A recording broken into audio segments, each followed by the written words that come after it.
Hello everyone and welcome back to lecture 11.3 when we'll be talking about meiosis and specifically interkinesis and meiosis 2.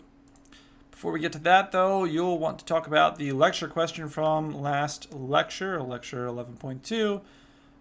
But suckers, you forgot I didn't give you any from last lecture. We'll give you 2 at the end of this lecture instead. Okay, moving on. So, at the end of meiosis 1, we have 2 haploid daughter cells written as 2 times n. At this point, we kind of take a pause for the cause during interphase. At this time, there's no chromosome replication that occurs, though. Okay, why? Well, the chromosomes are already replicated. We did that way at the beginning. So, at this point, we still have our 2 sister chromatids for each chromosome in each haploid daughter cell right now. So we don't need to do any more replication. That means we don't need to go through S phase again. We kind of just hang out for a bit. And then we move on to meiosis 2, which is actually extremely similar to mitosis. Why? Well, because for each haploid daughter cell coming out of meiosis 1, the sister chromatids separate and move into 2 more daughter cells for a total of 4 haploid daughter cells at the end of meiosis 2. Meiosis 2 also follows that same prophase, metaphase, anaphase, telophase process. Notice here, though, that we're specifically saying prophase 2, metaphase 2, so on and so forth. Why? Well, this is actually how we distinguish between the steps of meiosis 1 and meiosis 2 and mitosis. So if I said anaphase 1, that means I'd be referring to the anaphase that happened during meiosis 1. If I just said anaphase, that would be the anaphase that occurs during mitosis, and so on and so forth. Okay. Now, figure 11.7 in the book actually points out how similar mitosis and meiosis 2 are, doing this kind of a nice side-by-side comparison. It points out how mitosis is basically just the same process as meiosis 2, except in meiosis 2 you're doing it with 2 daughter cells coming from meiosis 1, as opposed to just 2 daughter cells, what I should say, as opposed to 1 parent cell. Make sense? Okay. Let's blitz through this real quick, which should be easy. I think it should be pretty easy, though, because like I said, it's exactly like mitosis, right? You have some parent cells that you're doing your usual steps for and ending up with 2 daughter cells, but you're doing it twice because you have 2 daughter cells. You get the idea. All right. Now, prophase 2 follows the same process we keep seeing with the spindle fibers forming, except the chromosomes at this point are the haploid set of sister chromatid pairs. Now, during metaphase 2, the sister chromatids line up at the metaphase plate. But if we remember from prophase 1, the sister chromatids of each chromosome are not necessarily genetically identical. Why? What's happened? Yeah, right, exactly. So synapsis and crossing over, where those genes get exchanged between homologous pairs during prophase 1. Going back to Harry Potter, of course. So some of our sister chromatids have chapters or genes from our other versions of our book, or the other set of chromosomes from mom or dad. This is in addition to how we've randomly aligned these homologous chromosomes during metaphase, right? Okay. Now, our sister chromatids separate, moving to opposite sides of the cell. At this point, when the sister chromatids separate, we would consider each of them as their own individual chromosome. Kind of annoying, but if we go to Harry Potter, maybe that'll help. Our sister chromatids are split apart, and some of these sister chromatids have chapters or genes from other versions of the book, or other sets of chromosomes from mom or dad. And again, remember this is in addition to all the other sister chromatids that also separate at this time, right? Sorry for changing the orientation, but it's kind of how I could fit it here. Anyway, so this results in 2 sets of chromosomes, probably unique due to exchanging of genes during crossing over and how the homologous chromosomes were randomly assorted on the metaphase plate each time.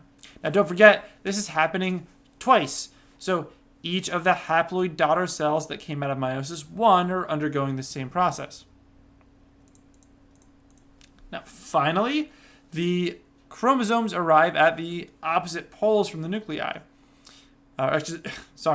The chromosomes arrive at the opposite poles of the cell here, or cells, I guess. The nuclei form and chromosomes begin to decondense. Following along with our kind of stick diagram, we now have 4 haploid daughter cells. Each has 3 of the chromosomes at this point. So how would we write that ploidy? We would write it as 4 times n equals 3. Sorry, because you're having like 4 of the n equals 3 cells. Make sense? Now if we go back to Harry Potter, we have 4 different collections of books, each with only 1 version of each book, so haploid. And the collections have books from both the British version and the American version. And some of these books actually have some of the chapters switched between them as well. So it's very likely that each of these collections is entirely unique with a unique combination of British and American versions, as well as unique combinations of swapped chapters. Likewise, with actual daughter cells produced by meiosis II, there are only 4 daughter cells, each with a haploid set of chromosomes that is totally genetically distinct due to random assortment during metaphase 1 and crossing over in prophase 1. Awesome, right? So, also, does anyone remember what we call these haploid daughter cells now at this point? Yeah, gametes, right? So, what are the gametes in humans? Yeah, sperm and eggs, exactly, yeah. Okay. Now, to summarize how genetic diversity arises, we can get back to figure 11.4, which we can kind of now fully relate to. In the top scenario, we have 4 gametes that happen to get only 1 parent's genes, while the bottom offspring got different combinations of the parent's genes. So that's pretty handy, right? So you end up with kind of 8 possible variations of what can happen. Of course, what's also not shown in this figure is the potential for crossing over as well, but that's all right. This all leads me to a quick kind of aside that's an important thing to note, and we'll come back to later on in the course. Specifically, genetic variation and diversity, and how incredibly important that actually is for a species from an evolutionary perspective. So today we've actually talked in detail about 2 of the 3 kind of major mechanisms that contribute to genetic variation. Number 1, that chromosomes independently assort or line up during metaphase, both metaphase 1 and metaphase 2, right? And we can kind of refer back to figure 11.4 for that. And that the other kind of mechanism, number 2 here, is that crossing over crossing over during prophase 1 produces recombinant chromosomes or chromosomes that recombine the genes between homologous pairs. We can actually refer to figure 11.3 for a nice kind of review of that.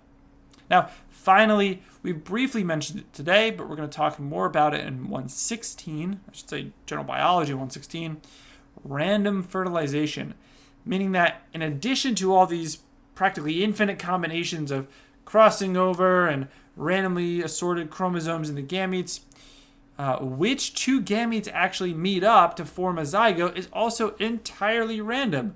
And that's not even talking about which 2 individuals, which 2 moms and dads meet up to then reproduce. That's like an even higher level of diversity. Okay. Oof. Now, next lecture, in lecture 12.1, you're going to get into kind of the basics, kind of the fundamental principles of genetics, specifically talking about Mendel's work that kind of laid the groundwork for our modern understanding of genetics. We're talking about some of the experiments he did, some of the hypotheses that he tested, and you're going to learn more about pea plants than you thought you really wanted to. Okay, let's leave you off with one lecture question here. Actually, we'll have two, sorry. So lecture question 11.2, sequence the process of meiosis. So go ahead and correctly sequence that. I'll give you a minute. In fact, I'll time you. Here you go. Go.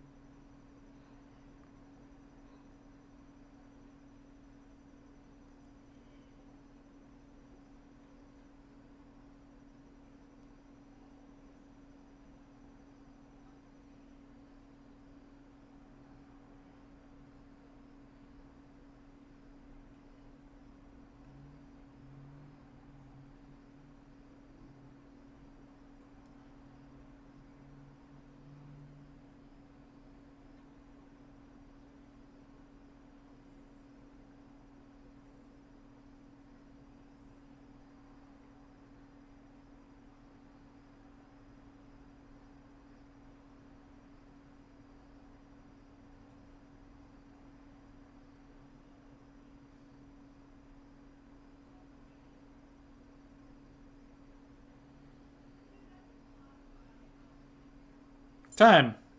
Did you do it? You had a minute. There it is. There's a minute. It wasn't lying. Okay. So that was lecture question 11.2. Lecture question 11.3. Compare and contrast meiosis and mitosis by identifying which of the following are true only for meiosis.